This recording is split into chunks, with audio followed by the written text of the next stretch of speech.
Also now at noon, Utah Governor Spencer Cox and the state epidemiologist are giving guidance on what to do about Utah's massive surge of COVID-19 cases. We're glad you're joining us for Live at Noon. I'm Max Roth. Fox 13's Scott McCain was there and has more on the recommendations being given by state leaders.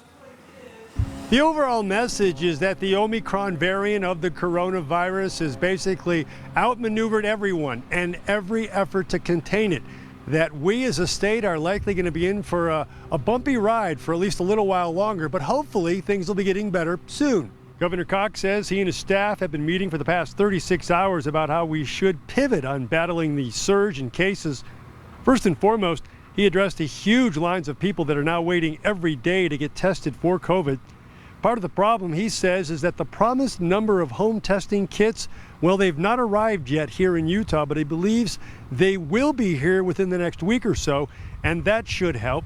And at this point, the testing sites and the testers, they're simply overwhelmed. Meanwhile, the state's epidemiologist right now, she has a fairly straightforward response to anyone who's not feeling well. If you're symptomatic, we encourage you to assume you have COVID. It is so common right now, it's very likely that you do, and it's not necessary for you to get tested. And instead, stay home, isolate for 5 days, act as if you are in fact COVID positive. Dr. Nolan also announcing a pause in the state's Test to Stay program involving Utah schools. The plan for that system initially was to try to figure out how many students had the virus and keep them home so they couldn't infect others, to try and get ahead of the curve.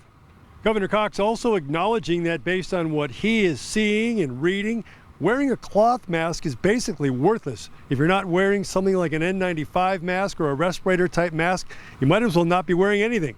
And just a side note of all the folks who were crammed into the Gold Room today, reporters and lawmakers and doctors, the only people who were not wearing a mask were Republican lawmakers Brad Wilson and Kirk Cullimore.